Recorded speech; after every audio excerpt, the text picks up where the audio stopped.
cara memfollow up marketing. Nah, teknik cara memfollow up atau cara memfollow up penjualan adalah sebuah alternatif teknik, terutama ketika kita mengalami frustasi ketika banyak pembeli yang sudah berminat tetapi tidak berujung closing. Nah, teknik ini perlu teman-teman kuasai, terutama ketika teman-teman mempersiapkan proses WhatsApp marketing. Nah, kenapa follow up itu menjadi satu hal yang penting? Yuk kita mulai dari bahasan yang pertama. Apa itu follow up? Follow up adalah satu tindakan untuk mengingatkan prospek atau calon pembeli atau calon buyer yang berminat dengan produk kita atau produk Anda tetapi masih belum menghasilkan transaksi atau belum membuat transaksi atau belum transfer ke rekening kita. Itu adalah follow up. Nah, mengapa proses follow up penting? Tujuannya adalah agar kita segera mendapatkan jawaban pasti. Karena paling gak enak itu adalah di PHP, benar gak? Di PHP udah berminat, mereka sudah chat, tapi pas ditanya gak ada jawaban, mereka gak read kontak kita, mereka gak read chat WhatsApp kita, ujungnya terlalu banyak yang chat malah gak menghasilkan closing. Nah, mengapa proses follow up penting? Karena kita ingin tahu ujungnya apa. Lebih baik mereka menjawab tidak daripada kita tidak ada kepastian. Ya kayak orang pacaran aja ya. Lebih baik jawab enggak daripada ujungnya adalah digantungin atau di PHP. Bener gak? Nah, poin ini penting untuk selling juga. Sehingga tujuannya agar kita segera mendapatkan jawaban pasti dari apa yang kita tawarkan. Dan tentunya menghasilkan transaksi atau sales atau menghasilkan transferan. Itu poin pentingnya, menggunakan proses follow up. Nah, tips follow up. Dalam melakukan langkah follow up, langkah penting dan tips yang perlu teman-teman awali adalah buang perasaan gak enak. Buang perasaan, saya gak enakan nih ke calon prospek. Enggak, itu gak boleh. Kenapa? Sebab perasaan seperti itu membuat kita jadi males untuk melakukan langkah berikutnya atau langkah follow up. Nah, poin ini perlu teman-teman perhatikan bahwa kalau teman-teman mau follow up, jangan malu, jangan takut, bahkan jangan takut gagal. Pokoknya bodoh amat. Intinya adalah kita harus tahu kepastian dari calon prospek kita.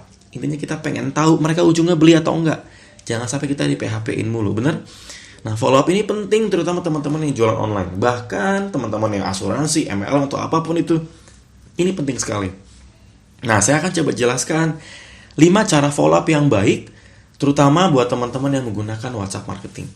Oke, ada 5 poin yang teman-teman bisa coba terapkan. Yang pertama, menggunakan nama. Sapa menggunakan nama calon buyer kita. Yang kedua, ingatkan promo yang kita berikan, atau promo yang ada, atau promo yang sedang berlangsung atau berlaku. Yang ketiga, gunakan japri via WhatsApp. Yang keempat, persiapkan jeda waktu. Yang kelima, gunakan teknik closing. Nah, kita bahas satu persatu ya. Yang pertama, sapa menggunakan nama dari calon buyer atau calon pembeli. Kenapa? Karena penggunaan nama lebih personal, lebih intimate, lebih personal approach untuk meningkatkan potensi closing lebih besar dibanding kita hanya tanpa menggunakan nama. Orang lebih suka disapa nama karena lebih dekat, approachingnya lebih personal. Bayangkan kalau kita diperlakukan aja BC to all gitu, tapi nggak ada pakai nama. Itu jadi seakan jauh seperti cold market gitu. Nah, penting sekali ketika teman-teman mau follow up, teman-teman perlu menyapa menggunakan nama. Ini poin penting. Yang pertama. Yang kedua adalah ingatan promo yang ada. Banyak promo yang bisa kita lakukan di materi-materi berikutnya, dan sebelumnya teman-teman bisa melihat beberapa contoh yang kami lakukan. Promo perlu diingatkan untuk memperbesar terjadinya closing. Kenapa? Karena seringkali pembeli closing jika ada promo. Mas, kalau nggak ada promo gimana? Nggak masalah. Tetapi kalau teman-teman lagi ada promo, misalnya promo free ongkir, promo diskon, apapun, ingatkan promo itu. Tujuannya adalah potensi closing bisa jauh lebih besar dibanding teman-teman tidak menggunakan promo atau tidak mengingatkan promo. Sehingga orang-orang, mumpung ada promo nih, mumpung ada diskon nih, mumpung ada free ongkir nih. Kebayang? Itu perlu kita ingatkan sehingga konsumen nggak lupa. Konsumen bisa teringatkan, reminder kenapa mereka harus melakukan transaksi. Itu poin kedua. Oke, berikutnya poin 3. Gunakan japri WhatsApp. Oke, poin penting di sini adalah jangan menggunakan broadcast untuk proses follow up.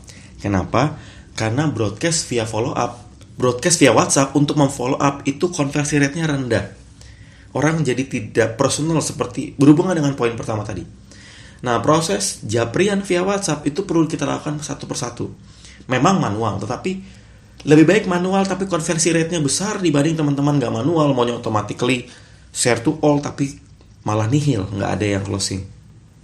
Maka sebaiknya gunakan proses japri WhatsApp agar hasil lebih efektif.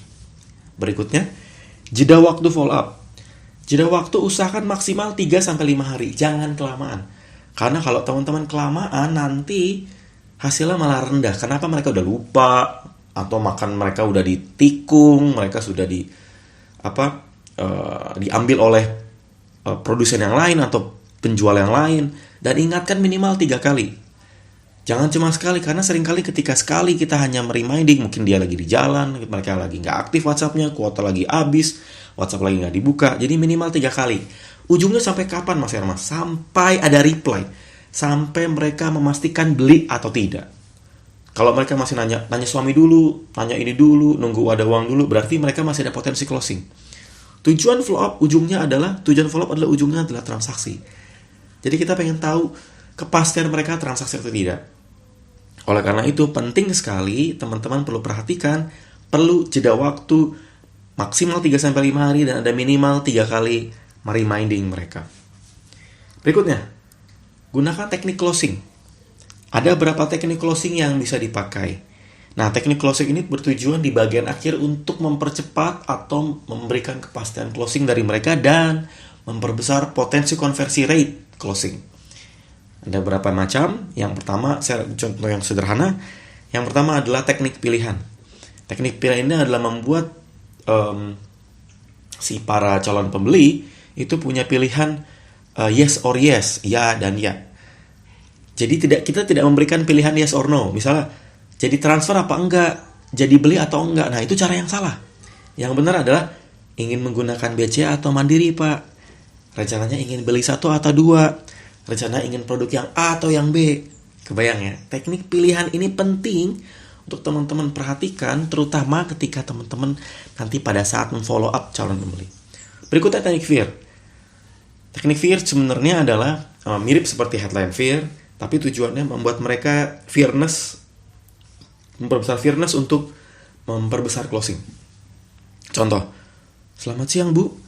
Di chat WhatsApp ya. Karena promo akan ditutup, rencananya mau beli saat promo atau harga normal. Sambil diinfo, harga promo segini, harga normal segini. Harga normalnya coret berapa harga promonya. Tujuannya reminder mereka, para pembeli reminding supaya mereka akhirnya menghasilkan closing atau mereka transfer ke rekening kita. Nah, tujuan follow up ini di bagian teknik closing adalah membuat mereka pilihan untuk tidak closingnya jadi lebih sedikit, lebih minim, sehingga closing lebih besar. Nah, follow up ini, beberapa contoh ini saya dorong teman-teman untuk mempraktekkan di WhatsApp, terutama ketika japri, terutama ketika teman-teman di PHP, dan saya berharap ketika teman-teman praktek, hasil closing teman-teman lebih besar. Kebayang ya? Nah, saya mendorong teman-teman mempraktekkan file ini, dan saya berdoa, dan saya mendukung teman-teman dan mendorong supaya teman-teman nanti konsisten, dan tidak hanya teman-teman yang menerapkan. Kalau teman-teman punya tim, teman-teman perlu menjelaskan dan mengajarkan poin ini.